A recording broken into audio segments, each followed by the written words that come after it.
Hey everybody, it's Andy. Welcome back to my weekly show where I help you build a career you love.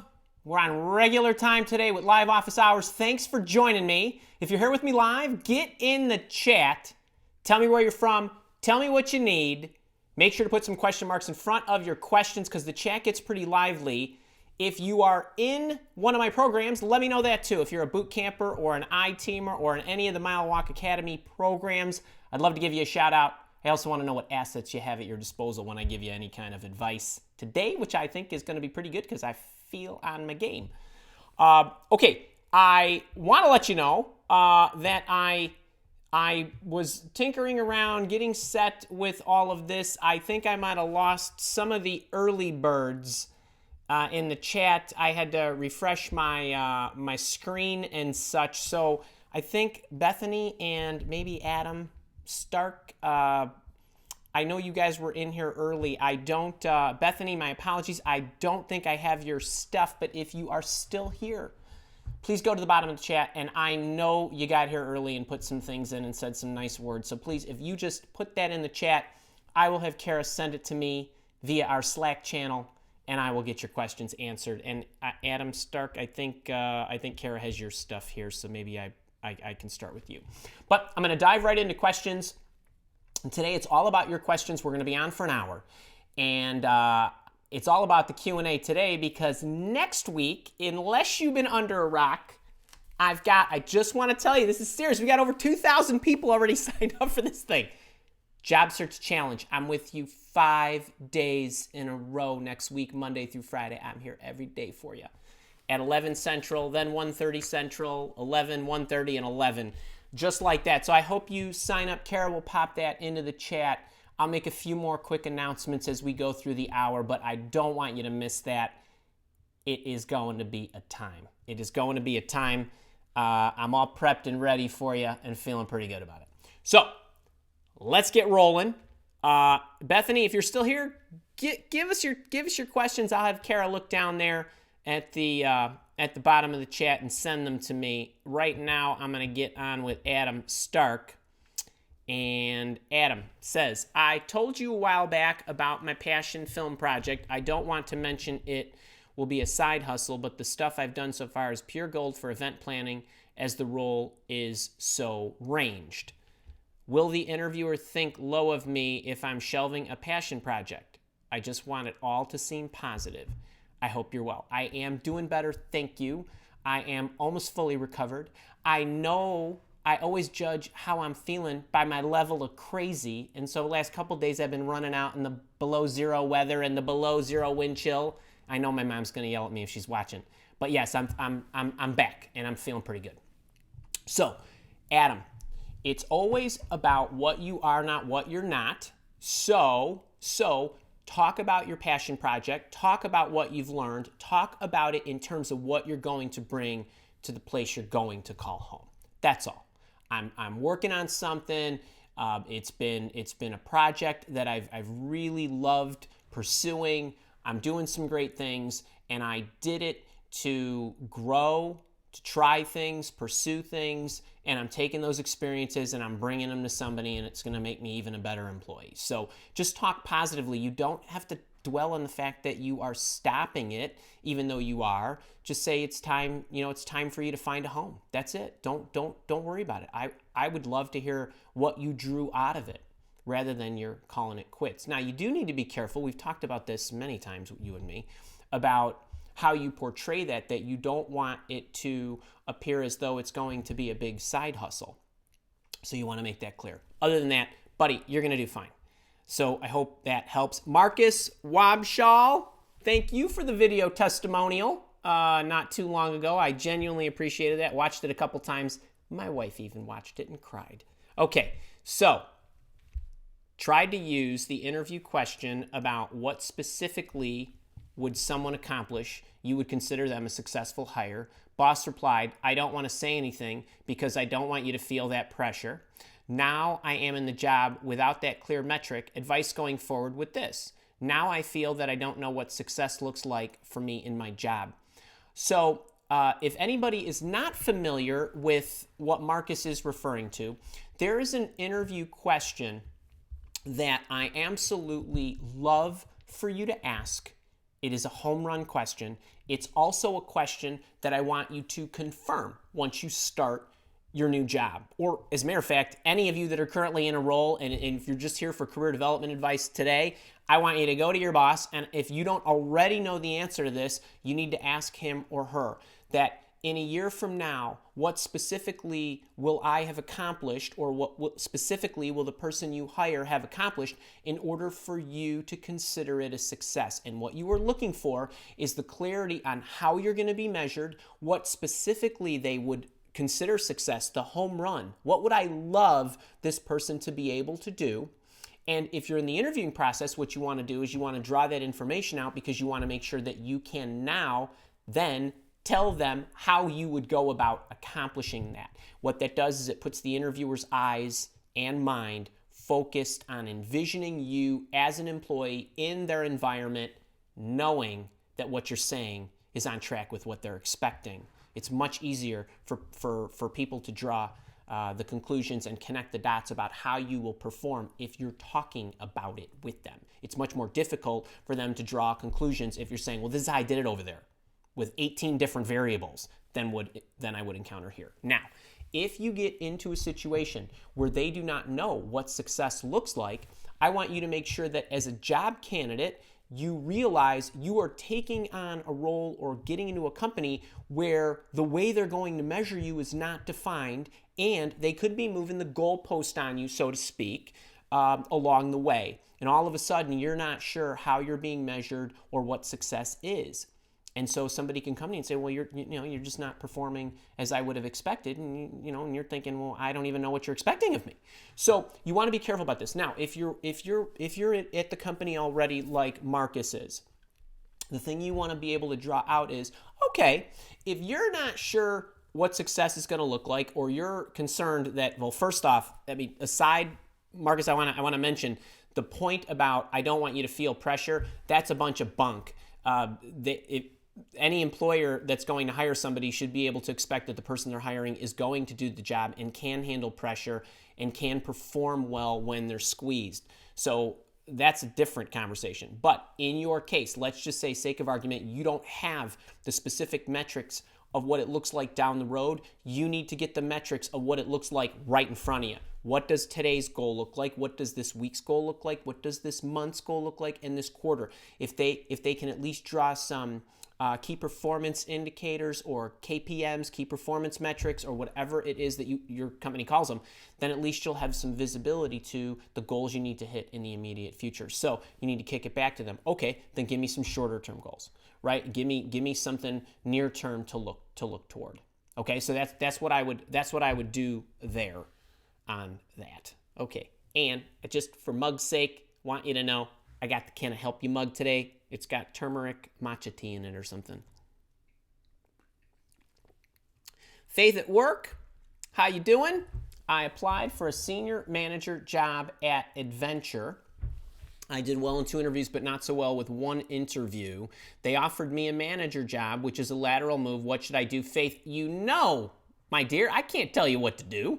I can tell you things to consider. I mean, if it was me, I would look at how badly do I want to work for the company. That actually would be the first question that I ask myself, because if I want to work at that organization because that's a wonderful, wonderful company, wonderful team, they're a market leader, all that good stuff, you join a company, you don't join a job. So I wouldn't really care if I was a manager or director. What I would say to them is, okay, I'm confident in my ability to prove myself, and I'm sure that you're going to be able to elevate me or give me additional responsibilities or additional pay based on my performance. So yeah, I'll take the job. That's if you really love the company. If you feel like, not so enthused about it, and you have some other options, or I don't know if you're working, not working, I don't know if you need the money, don't need the money, if you have a job and you're fairly happy in it, these are all considerations. But the one thing that I would say is I would focus on the company. That is a reason to take a lateral move. If you can go from one company to a company that you absolutely adore, that you know is a total champ, then I would do it. But you have all those other things to consider that I'm not either aware of, or I might process differently than you. So I hope that helps. Karthik, hey, how you doing?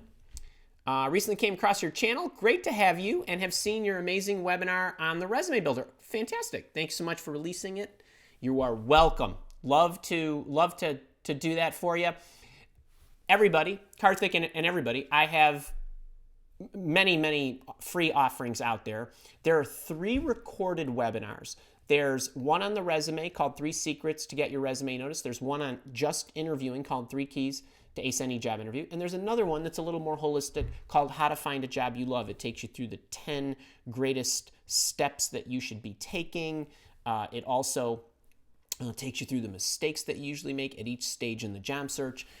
They're each about an hour. They're fully recorded. I'm not sitting there. I've already recorded them for you, and as such, you can watch them anytime you want. So you go to the Mile Walk Academy page, you click sign up, register, we send you an email, and you hold on to the email and you click the button whenever you're ready to start, and then you can roll through it at your own pace and your own time. See what a guy I am. I don't even make you sign up for this crap. So enjoy. I'm glad you enjoyed that. Everybody else, have fun with them. Steve G. Sending love from Toronto. Awesome. Unrepentant Drew. Mr. Andrew, how you doing? Ageism is a thing. I'm assuming you've taken in all of my ageism videos and how to find it, the job searching advice I offer for over 50-year-olds and all that good stuff. Natalie Taylor, my beloved boot camper, how are you doing? Evelyn O, my boot camper. Ed Egan, how are you? Chicago boy, fellow Fenwick. Dude, what year did you graduate? I have a final round interview with an agency in town with the SVP of the department. The position is an entry-level position in the space. During my in-person interview, I wasn't able to ask many questions. Should I approach this interview differently than other interviews? Let me know if you need more information. P.S. I've been combing YouTube for months and have watched tons of recruiters and hiring managers' videos, and your channel is the best. Thank you for all the resources and insights. There are many aspects of the job market that are not intuitive. You got that right, my fellow friar. Okay, so a couple of things. Ed, I know you said you've kind of combed through my YouTube channel. There is a short video that I have. It's about 4 minutes and 38 seconds. I'm pretty sure that's accurate, about how job seekers should interview with senior executives. And it talks about it talks about the things that you should expect. These are probabilities and odds. When somebody who is interviewing for an entry-level position, especially, or a mid-level position, is interviewing with a very, very senior person, usually, not always, the interview is about giving you an opportunity to ask questions and also helping sell you on the process. Otherwise, normally, senior vice presidents don't sit with people who are coming in for entry-level positions. Not usually. I don't know how big the agency is. I'm sure it could be small, it could be large, but I would watch that video. I would prep that way. I would make sure that I was ready. I don't know how long the interview is, but let's say it's 30 minutes or 60 minutes. I would make sure that I had enough questions to ask so that I never ran out of questions in that hour. Now, you mentioned you didn't have an opportunity to ask a lot of your questions early on. That's okay. If you go through this process, if this is the final stage in the process and you don't have all of your questions answered and they want to give you an offer, that's the only actual issue you face. If you don't have all your questions answered, you just need to make sure that you're making a good decision knowing they want you, then you just request more time. Maybe it's a quick phone call with HR or the recruiter. Maybe it's somebody else, maybe it's a peer, maybe it's your immediate boss, who knows, whatever the lion's share of your questions remaining, whoever would be the appropriate person to answer them, I would request more time with that person. So I would check that video out and let me know how it goes. I always appreciate my fellow Fenwick alum. All right, Bethany, we're getting back to Bethany. I'm glad you were able to get that in. Kara sent me this from Bethany. Andy, thank you so much for sharing your gift. You are welcome. I am finishing up MBA and having difficulty finding a position, finding either entry level or overqualified. Finding that you are either entry level or overqualified, need cash flow, contemplating starting a business but need to start cash flow. Email has greater detail. Thank you. I'm not sure which email you're referring to, but if I don't think you are a boot camper, but if you are, then you would share your story with me. But going off of this, I'm not sure I have everything I need in order to give you good counsel. You have searching for a job issues. There are certainly different tactics that I would employ regardless of your credentials. And that this guy here, this job search challenge, this 21-page workbook or whatever it is that I put together, that whole program will help you surface more opportunities. I don't know the tactics that you're using. I don't know if you're simply putting your resume into applicant tracking systems, which I would not recommend. And then when you say I'm finding either entry level or overqualified, I don't know if you mean you're finding positions for which you think you're overqualified, so you are not applying, or you are applying and they're telling you you're overqualified. So I'm not sure what you mean there. And contemplating starting a business, I would just make sure that I have my ducks in a row. Starting a business is mean stuff. It's very exciting. It's very risky, and I would give you much more counsel if I knew all the details that I needed to. But my best counsel right now is make sure you're with me next week.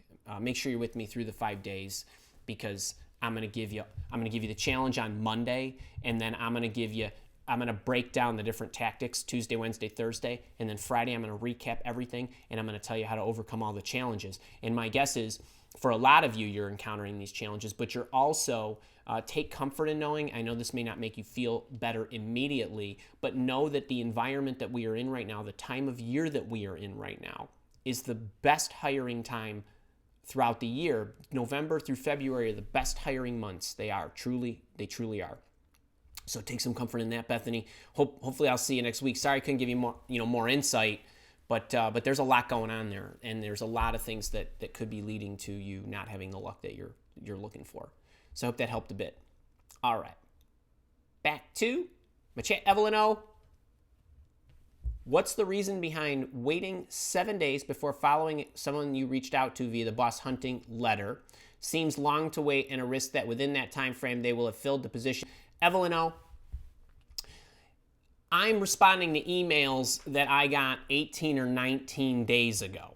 So if somebody is busy, traveling, sick, vacation, who knows, you got to give them a reasonable amount of time. And 7 days is technically 5 days, 5 business days. So if you feel like you don't want to wait and you want to send a follow-up in 2 days, you can do that. I will tell you my personal reaction when I get an email from somebody, especially somebody that I don't know. If they send me a follow-up within a couple days and I haven't even had I delete them all. I delete it all. I don't even pay attention to what it is. I have absolutely no idea what they were reaching out to me about, but they're gone. That's actually how I treat my inbox, because the message you're sending is that, hey, you should reprioritize what's in your inbox to take care of my needs. That's genuinely how I feel about that. And so I think 7 days sends a message that's a little more appropriate, that you are recognizing and appreciating that they are busy. You are not on the top of their mind. You are probably the lowest priority in their inbox, and you appreciate that they are going to reconsider this. That's why I say 7 days on a boss hunting letter, for sure. So I hope that helps. Karthik, you're in the UK. Great. Base senior IT consultant, man after my own heart, and seek to move to sunny California on a work visa with either a funded startup or an established big name company, working on CV and LinkedIn to get in. How to get this process on the next level, Andy? Karthik, I will tell you this. Unless you have a very, very in-demand skill, that is not how I would go about that. I would probably look for something in the UK, London-based stuff, or something near you. I don't know if you're near London, but if you're near a big city, I would try to get in with a company that is international that would move you there. Now, if you are not, if you're currently working and your company is big enough, I would try to seek a transfer with them. If you are not working, then I would target companies in my hometown or near me with a multi-step process to try to get to the U.S. the reason that I'm telling you this is because it's very, very difficult to get a work visa. It's almost impossible if you're trying to hit a startup for this. But it's very, very difficult unless you have very unique skills. Because if you are a senior IT consultant, I probably can find anything that I'm looking for right in my backyard, especially if I'm in California and you're looking in places like the Bay or Orange County areas or LA or something like that. If you're looking in the other spots, San Diego may be an outside chance. The rest of California is basically dead space, and there's just not booming technology companies outside of those cities. I mean, yeah, you're going to find some, but you also, I'm talking about ones that would be willing to pay for a work visa. It's expensive. There's a process to it, and you got to have something that they really, really need. So my advice is to make it a multi-step process. It really is. I don't want you to have a rude awakening. I'm not saying it's impossible. I'm just saying the prudent thing would be to try to find a place that you can work at in the UK that can help you move.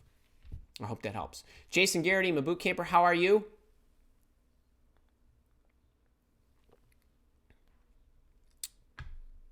I'm not sure if this is a question. Jason Garrity took an assessment, both personality and cognitive, before ever being screened. I asked if this method really finds the top candidates, and the recruiter said it weeds out the undesirables. I would say that is probably true. Whenever anybody asks me about these tests, cognitive, aptitude, and so on, I think they're bunk. I think they're ridiculous.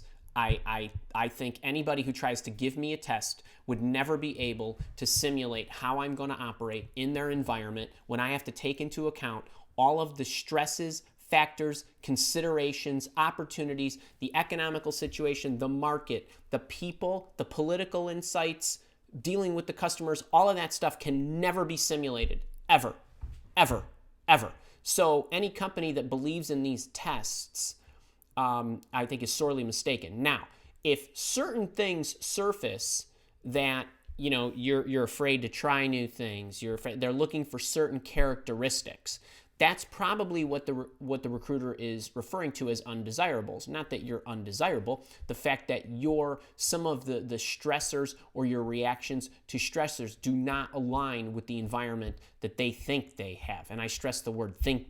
I stress the words think they have.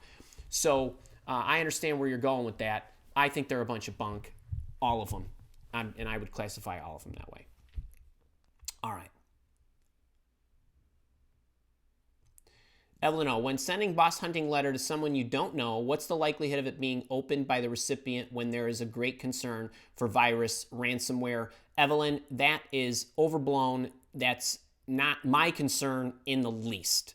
I think that your email is likely getting open greater than 90% of the time.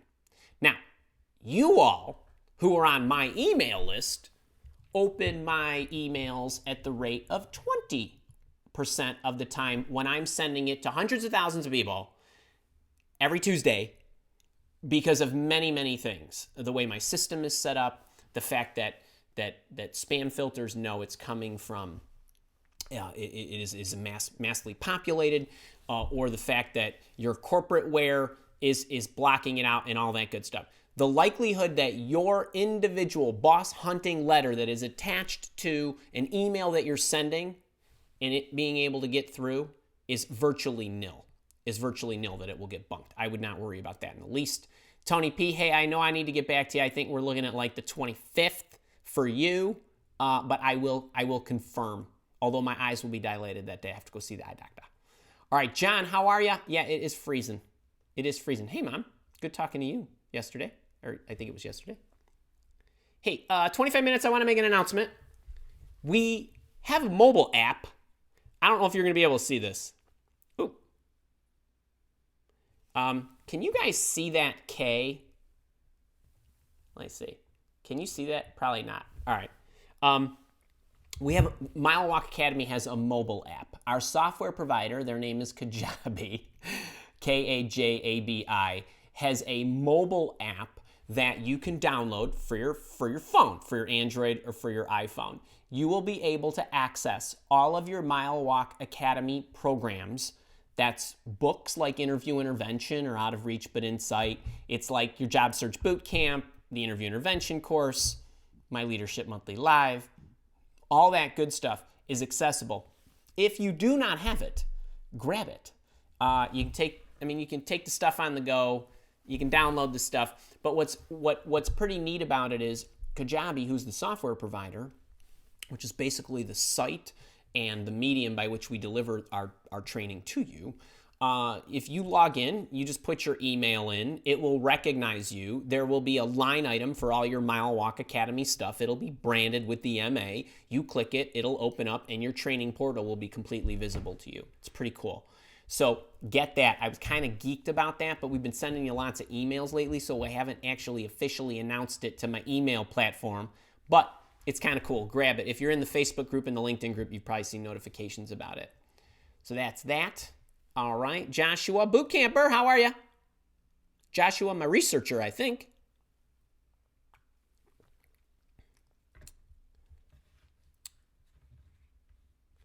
Oh, I love this. Joshua, I would not worry. You got a great background, my friend, and you're right. The boot camp materials are going to help you find one.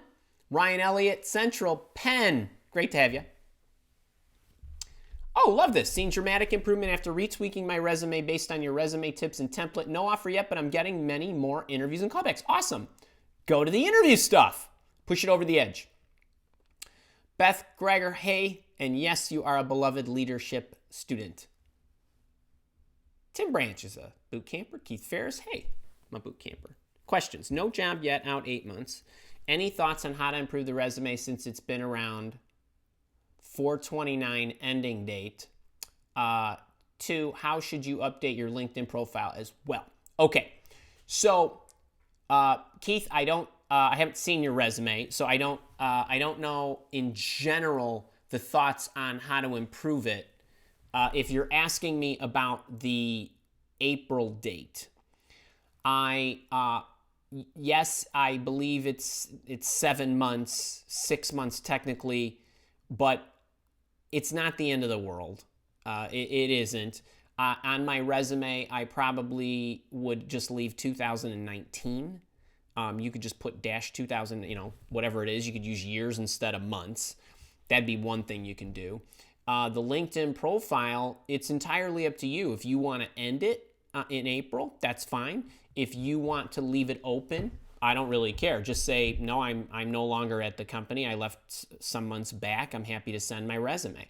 It's really a personal preference. And what I also would recommend is that you try it both ways when you're applying. As long as your LinkedIn profile is filled out, I would say that the data that you put in your LinkedIn profile, the bullets that you put in there, the paragraphs that you put in there, the summary that you put in there, your picture, all that good stuff is going to far supersede the fact that you ended something in April. It will. When I look at that, and if I say, well, geez, you've been out 6 months, I'd want to talk to you. I'd want to understand what you've been doing ever since.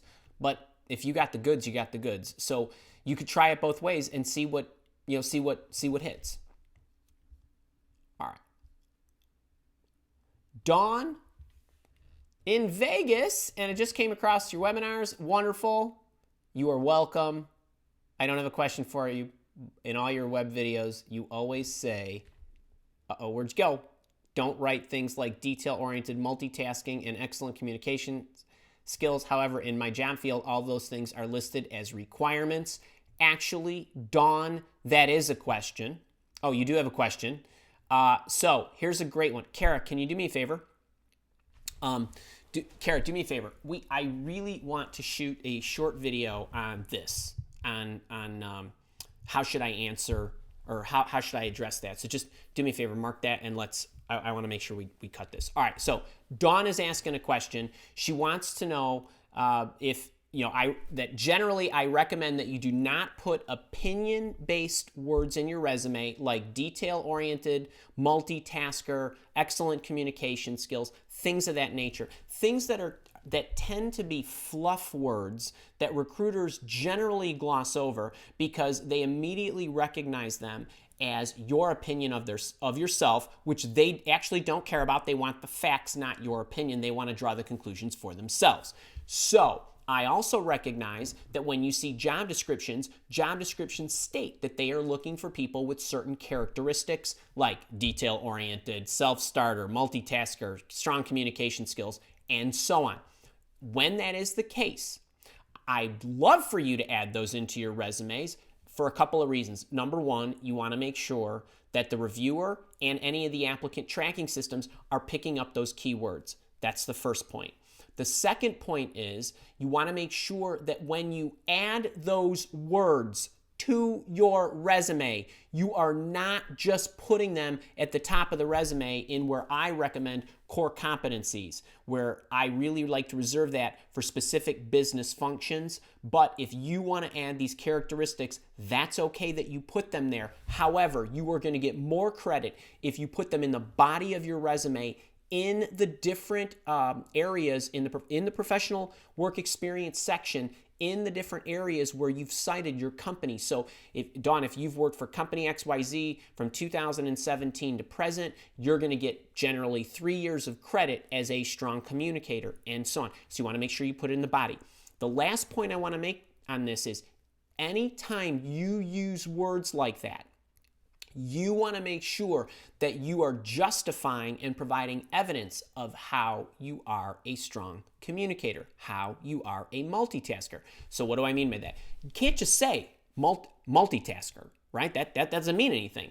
But, demonstrated ability to multitask based on the fact that I manage 3 large-scale projects with total budgets of, $1 million each for $3 million in total.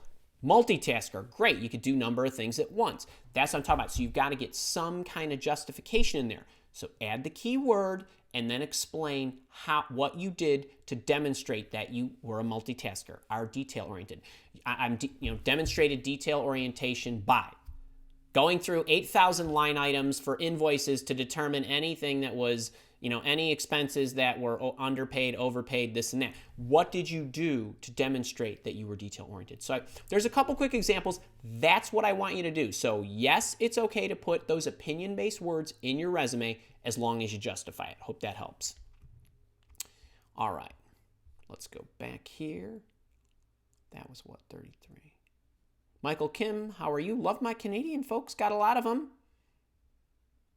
Kara's got the blue wrench. Okay, we're down on the hour. I had 4 announcements for you today. One of them, and you should have gotten it in the email this morning.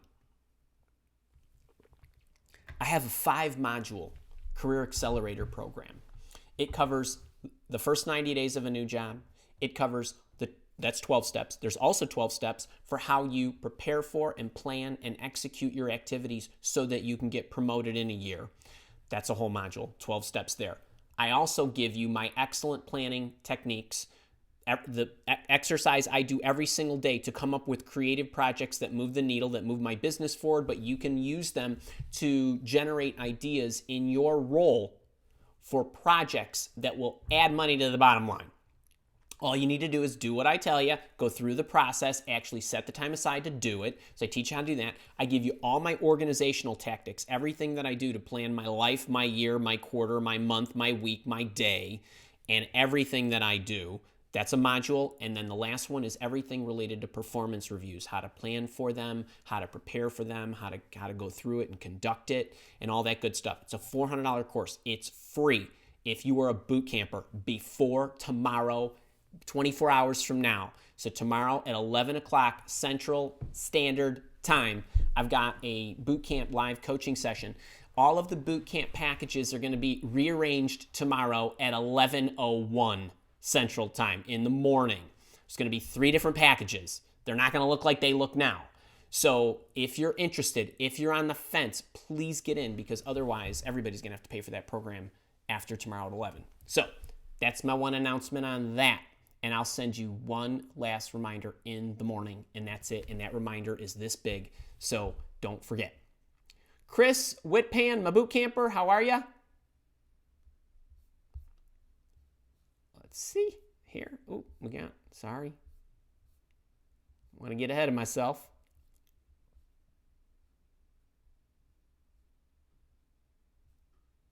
Karthik, I think I got your question. Brent Asher, how are you? Selena, Brandon, Florida. Selena, I'm going to be in Clearwater on December 6th. If you want to meet me at Frenchie's, I'll be there in the afternoon. If you're on my email list, you'll get notified. Danya, my boot camper, how are you? Jeff Donald, my boot camper, how are you? Come on, let me see your medallions. And Cecilia, my boot camper from London. Vanessa, hey. Ray M. Ray, I think that's my Ray, and I think I owe you an email, and we'll get you scheduled. I'm on a show. You guys signed for me. Excuse me.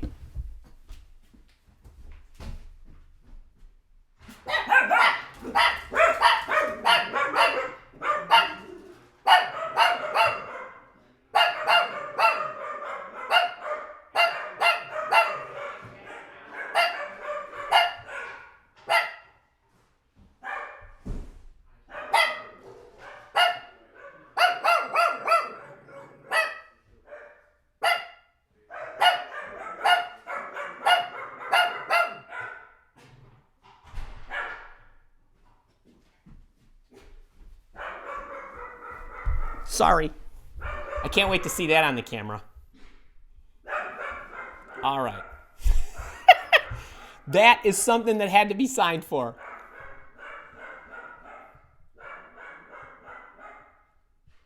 All right, hang on, I got it.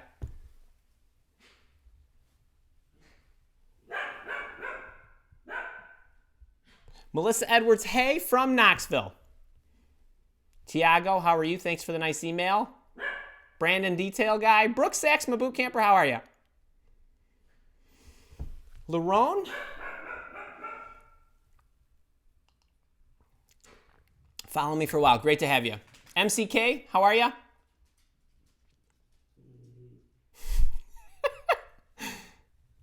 Oh my God. Baby, hey. LCMM, Danya again. Okay, Hanyen, my boot camper. Do you send thank you email to phone screener that has their phone number hidden?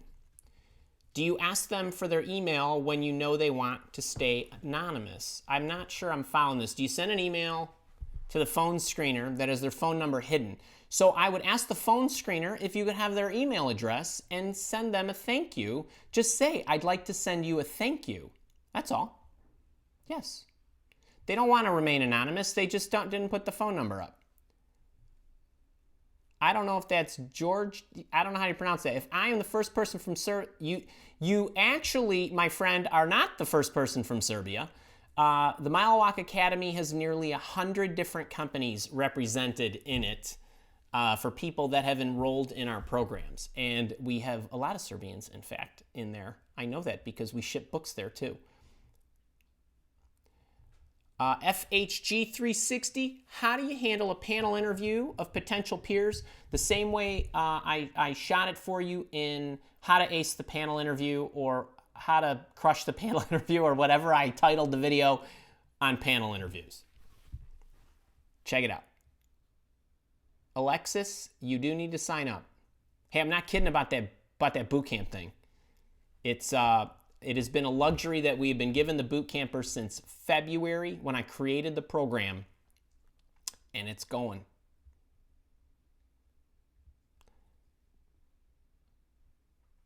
All right, looking for the questions. Photo and a CV, no.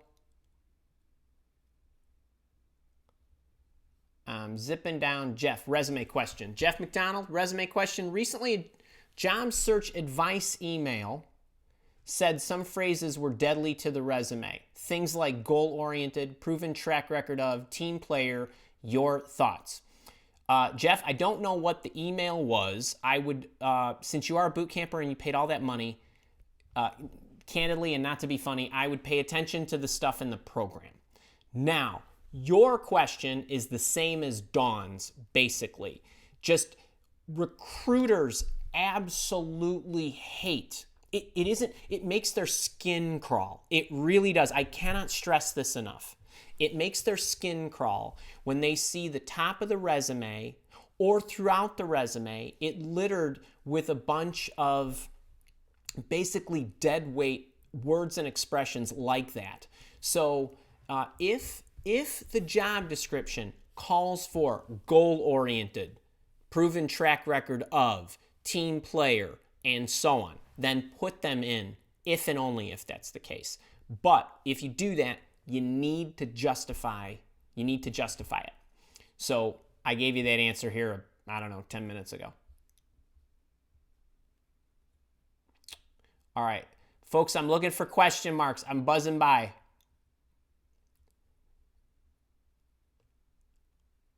I'm not sure what NGO is. Do you have experience in NGO? If you could explain it to me, I will be happy to let you know.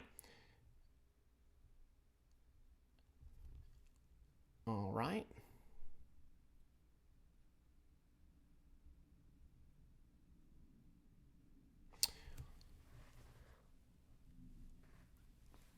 Let me see. Hanyin, if a firm asked you to write up a page or two on your accomplishment so they will have someone question you about it, how many accomplishments do you need to highlight? Is it an accomplishment or accomplishments? I would take 2 pages and I would give them a great story. And however many accomplishments that takes, but I tend to be a context person, meaning I want to look at the job they're hiring me for, or what they're interviewing me about, or if they don't have a job description, the questions they've been asking me. The things that are important to them, I would focus my highlights on those, and I would have an accomplishment for each one of those, and I would probably spoon feed them and say, if you send them this page or two, and if you handwrite it, or if it's handed to them, that's one thing. If it's emailed, it's another. If it's emailed, I would probably give them a context and say, I took the liberty to write about these 3 accomplishments because I felt that these were most in alignment with the experience that I have that would bring the greatest value to you based on what you shared with me in either the job description or the interviews or the whatever. Okay? So just draw the correlation and then take the 2 pages. Anytime somebody says, give me a page or 2, I would say, do you want a page or 2? But if they didn't, they say it's up to you, I would take the 2 pages.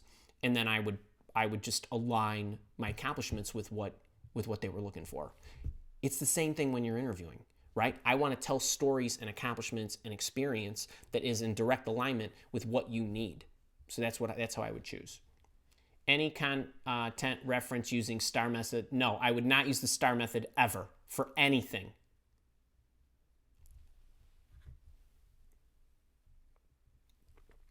Okay, Nagar, could you explain what HR means by asking this question? In a team, what position comes most natural to you? Example, that is details, budget, timeline, focused. So Nagar, I don't love these kind of questions. You can ask me anything you want. I'm talking about when HR is asking you these types of questions. What I would do is I would do a couple things. Either I would ask them, is there, I'm comfortable with all of them. That's actually what I would say, because I am actually comfortable with strategy, details, timelines, planning, and so forth. That's me. Is there any particular area that you need the most help with? That's the first thing I would say. So if I got something like that, for me, I would say all of them, and then I would give them an answer. If what you could say is, hey, I feel comfortable with all of them. Are there any particular areas you'd like me to discuss in why I'm strong in each one of those? So I think those are ridiculous questions when HR asks you those. I think they're probably just trying to get a feel for, do you like the details or do you like the top line stuff? Alex, you're here? Thank you. I did reply to you, by the way. Alex, you know what? Since you're here, I want to take a minute and I want to explain something to you because you asked me the question. So Alex asked me a question in an email about, as I run my day based on my calendar. My calendar is planned in advance, and I plan my week, and then each each night of so Sunday night, Monday night, Tuesday night, Wednesday, Thursday, up to Thursday, I'm planning the next day. On the calendar, I put the activities that I need to do, and I also align my activities with my energy. So things that require the most energy get done in the morning. Obviously, I have a show with you, so I know that that's going to be here. There's certain things I'm going to do in the afternoon which bring me energy. So as my energy is pretty maintained throughout the day because I do things in between my activities to maintain it. But I'm always looking and I'm planning in advance, and I never use a daily to-do list. I allocate everything that I'm going to do on the calendar. I know what my goals are for the day. I know what the most important things I need to do are for the day. I know all the people I need to get back to. I know all the things that I need to do. But a big part of what goes in those slots is what value I'm going to create that's going to move my business forward. For you, it could be what moves your project forward. It could be what moves your team forward. It could be what optimizes your ability to get things done faster or whatever. I cut up different portions of my day as a business owner because there's aspects that I have to do that are service related to the people in the Mile Walk Academy. There's also aspects of it where I have to create new things, like the free product I'm going to give you next week that is going to be, an every day, all day thing, every day of the week, an entire week-long project. There's also marketing messages that I need to create. There's also other things, right? There's shows I want to do with you and all that good stuff. But there's also time on the calendar that's allocated to come up with the right projects. So every day I also have a brainstorming session with myself that I call excellence planning, that I just alluded to, that I show you in my Career Accelerator program, where I'm thinking about those value creations that I need to create. And then based on that list, I prioritize those, and then I put them in certain spots in my calendar each day to work longer term projects. So, I have time on my calendar tomorrow morning. Even though I have a boot camp session at 11, I have time allocated on my calendar tomorrow. Imagine this, November 15th, to plan something for 2020. Okay, 6 months before it's ever going to, but that has to get done at some point. So based on my priority and how it's going to fit into the overall scheme of what I do, tomorrow is the best day to do that. So you guys need to be balancing the short and the long term. And Alex, I think that's, some of the stuff you were getting at in the question you had. Cisco, my boot camper, if we consider taking consultant freelance work, is there a rule of thumb for a rate, 1.5 times salary? So actually, it's a great question. I don't know if he's here, but another person asked me that in the system, and I replied to him this morning. So here's a good rule of thumb for any of you that are going to do freelancing. So first thing is, you want to look at what your normal salary would be, and we'll give you some ideas here. So if I make $100,000 a year, theoretically, I earn approximately $50 an hour. Okay, so that's about 2,000 hours, just fast math. If you earn $50,000 a year, you earn $25 an hour, give or take. Now, obviously that number goes up or down. The other thing that you need to consider is it's not just your salary. You get benefits, you get paid time off, you might get profit sharing, 401k match, and other things. Now, that percentage and those numbers of what that additional what companies would call administrative costs or employee costs or other things that are associated with you, like payroll taxes and other things, the relationship between the additional amount that your company has to pay on top of your $50 an hour is the percentage is going to be dependent on how much you earn. When you earn $25,000 a year, they're probably still paying this much. And when you earn $100,000 a year, they're probably still paying this much or maybe slightly more depending on 401k matches and things like that. But your healthcare benefits, dental, paid time, all those things are relatively similar. So you can't just say, well, I earn $50 an hour, therefore I should charge $75. Okay, follow me? So what I would say is think about what you've historically earned, and then based on how much that is, if you are a very, very high earner, you only want to add a smaller percentage, maybe somewhere between 10 and 20, 25 or 30, something like that, depending. If you are a lower earner, that percentage that you are going to add on top of your salary is going to be higher. Okay, so I hope that makes sense. So Cisco, for you, if you make $100,000 a year and you're earning $50 an hour, you might want to go up to 65 or 70 or something like that, or 80. It depends. I would also, as a sanity check, kind of troll around with your friends or anybody that you know that's in a staffing firm or something like that to get an idea of what the markup is. And you also have to keep in mind, if you are talking to people who are giving you data from a staffing firm, you have to realize that that hourly wage includes the staffing firm's profit. So if they're charging somebody out at $50 an hour, the staffing firm is probably getting $15, and then the person is getting $35. So you have to recognize that. So it's not like it's a rule of thumb. You gotta consider where you are and what type of work that you're doing. I talked to one woman. I was considering hiring her for Mile Walk, and she does video editing. She does social media management. She does other things. Guess what? Each rate was different depending on what she did. So video editing costs more. Social media management costs a little bit less, or whatever. So you also have to consider what value you're bringing. And how important and valuable the work is to the company. All of those things go into considering that. Okay, folks, I'm zipping by. If you don't have question marks in front of the question, I'm likely going over it or not catching it. MTO, great to see you. And Kara is shooting the link out to my free webinars. Hopefully, Kara, throw out the link to the mobile app so people can get that. I think I had like one more job search boot camp. Oh, one other thing. You guys know I have a leadership monthly coaching program. We meet every 4 weeks, usually on a Wednesday at different times throughout the day. The next one is December 4th, and I am teaching you personal branding. So this isn't just, update your LinkedIn profile. This is, who are you? Who do you want to be? What level of visibility do you want? Who's your target audience? How do you think through that? What is it that you ought to be collecting? What assets should you be portraying? What credentials should you be highlighting?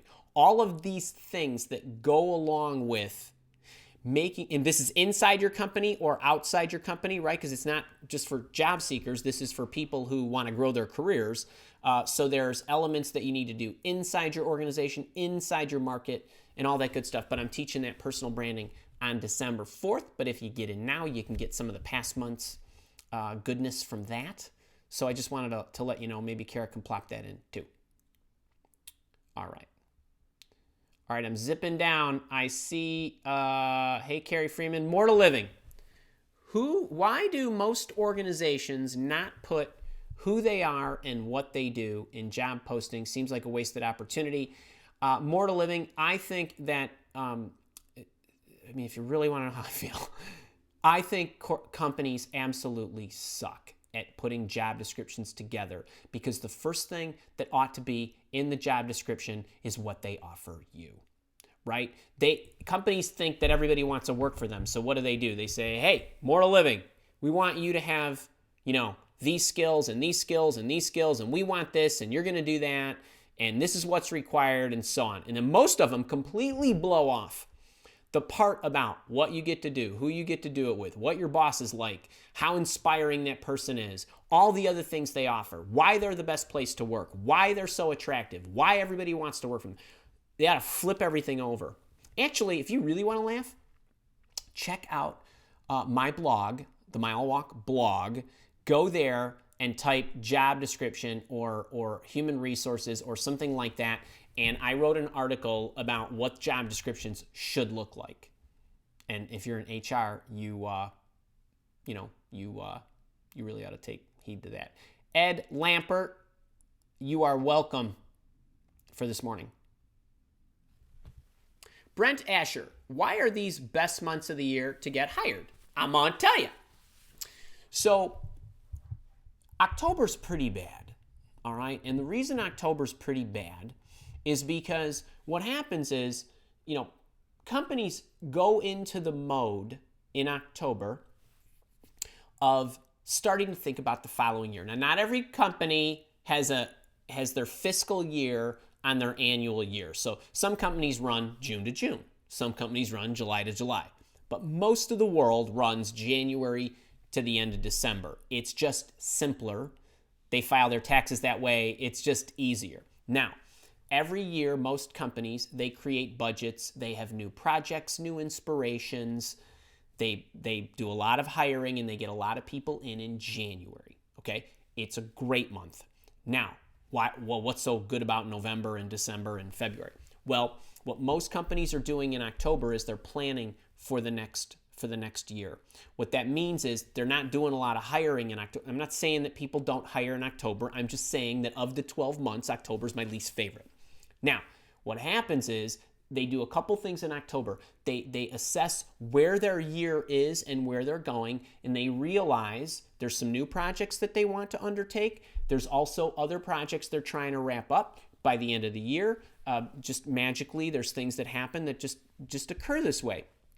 So a lot of organizations, they've set budgets for the current year, and if they don't spend money, a lot of times that money gets given back to the company, and the departments don't get to spend it, or they just don't use it, or they don't invest it, or whatever it is, and the money just goes back to the company. So what a lot of the departments are doing is they're thinking, okay, hang on, if I don't spend this $20,000, I'm going to lose it. I'm going to have to give it back to the company. Hang on, I'm going to try to hurry up and hire somebody. Or I'm going to figure out how to spend it on my people, or something like that. So you've also got that in combination with the fact that companies are now looking at January saying, oh man, it's November, we got the holidays, and if I don't start recruiting, I'm not going to be able to evaluate the people and get them in here by January when I need them. So you get this mini perfect storm that occurs in November and in December. And so I want you to raise your game. There's some things I want you to do differently. If you were in my boot camp, I have a specialty module that focuses on the adjustments you need to make during these months, because there's actually some things I want you to do differently. I'm not going to go into that now, but that's important. But the most important thing for this audience to understand is that there's a lot of action going on. Don't think for 1 second that people are not hiring right now. It's crazy. That's just crazy thinking. So you need to get in motion, which is why we're doing the Job Search Challenge next week. I did the Job Search Challenge at the same time last year, just not this elegantly or to this extent. We did it over a 2-week period, and I did 2 live shows on it, 2 weeks apart. It was pretty cool, and they were getting great results. And I've been using it with my boot campers throughout the year. So it's been really effective. So you got November, you got December, you got January, and companies are hiring, and they can't get everybody in January, and some of them started late hiring, some of them are weaving people in, some of them are trying to get boss people in early in January, and then they start building out the staff later in January or in February. So these are just rich times, new projects, new budgets, new inspirations, and that's why it's such a great time. Okay, folks, I'm going to try to take a couple more questions. The soulful migrant. I have my final interview with HR leaders next week. What is your advice for an all-day interview with 6 different department heads? The soulful migrant, it's the same for everything. All you have is 6 different interviews. I would look at my executive level interviews, videos. There's multiple of those. So executive level interviewing. So there's tips on that one. There's how to interview for a senior role. There's a number of those other things. All of my, this thing here, this applies to every interview. So this is free. If you pay the $7 shipping and handling, I'll ship it anywhere in the world. You get the ebook, the audiobook, this book, and some other stuff. All of the things that I've taught you in the way of interviewing apply. Now, if these are all very senior people, I would watch all my senior interviewing videos. And there's half a dozen of those out there. But that's my advice there. Brent, you're welcome. Let me see. I want to try to get Joshua. I want a gut check on my decision here since it's such a strong hiring time. When I leave this position, I plan on job hunting part-time for a month before hitting it full-time. I would only do that if you need a breather. Like you want to take a little time, enjoy some of the holidays. I would get to it right away, especially you as a younger guy. Okay. Let me see. Hey, Crystal. Karthik, you're welcome. Timothy Branch. I'm finding some people on LinkedIn don't provide background info on themselves to properly execute the bond hunting cover letter. Any suggestion? Yes, bypass them. If you don't have a hook, don't use it. Or you can use something a little bit softer, like, I noticed you work for some great companies. You got to find something nice you can say if you want to go that route. The other route is, okay, where do they work? Then go and try to find and do recruiter hunting, right? Or HR person hunting. That's another option. Tim, if you're going to be at the boot camp tomorrow, we'll talk more about this. Steve St. Clair, when it comes to salary negotiation, stock is at its highest. Bid-ask spread on comp is 25%. I'm not sure what you're asking me here. What are the insights, indicators of over-asking and retracting the offer? I think you need to be reasonable in what your request is in your counteroffer. I don't like percentages. We have negotiated percentages that were salaries that were 5% better. I negotiated one that was 50% better. So, like that kind of stuff, I think you need to look at all the different components. What is it that you can do? What is it they're asking you to do? How much do they love you? How badly do you want the job? Steve, all those factors go into play. Now, my thought, so you got to assess that for yourself. My thought on retracting of the offer is anybody who gets insulted by you counter-offering, the first thing that I would do is when you make a counter-offer, the first thing is I want you to be reasonable. Now, 50% increase might be reasonable, depending on where they started and what you bring to the table, okay? But 10% might be reasonable. So if you do something where they think, well, that's kind of insulting, and I'm going to take my offer away, my view on that is they didn't really want you in the first place. And anybody whose feelings get hurt because you ask for more money, I don't even know that that's somebody that I want to work with. Now, I've never, literally, I'm using the word never, and I mean never. As a recruiter, that's more than 600 and some odd people that we've placed have ever had any client rescind an offer, and we come back with some crazy stuff, okay, with the counters and things of that nature. But I've never seen it. Now, I've had some people on my YouTube channel say, well, Andy, they gave me an offer, I counter-offered, and then I never heard back from them. I don't understand that. I literally have no explanation for something like that. How does a company extend an offer and then not reply to you? If I extend you an offer, I want you to work with me. I don't want you to not work with me. So my view on the retracting of the offer is it's very, very rare. It's very, very rare, assuming you're being reasonable. And by the way, just as I've gotten to know you a bit online through the boot camp, I can't imagine that you are an unreasonable person based on our exchanges. So I don't know. I hope that helped you. All right, I got a couple of quick announcements. All right, so the Career Accelerator goes away tomorrow at 11. The boot camp page right now has a discounted price, has this package. We're changing all that tomorrow. The job search challenge, and to get this workbook and all this stuff, you got to sign up for the challenge. You're going to get an email from me on Sunday with my story of how you and I met and what the impetus was for me to actually tell one of my employers to go to heck. And then on Monday through Friday, you're going to get emails for the lessons for the day, for the show of the day. And it'll all follow the workbook. You can grab the workbook now. You can get ready for next week. I'll take you through the challenge. On Monday, we're going to talk about, or Tuesday, we're going to talk about, that's Monday. On Tuesday, we're talking about targeting companies.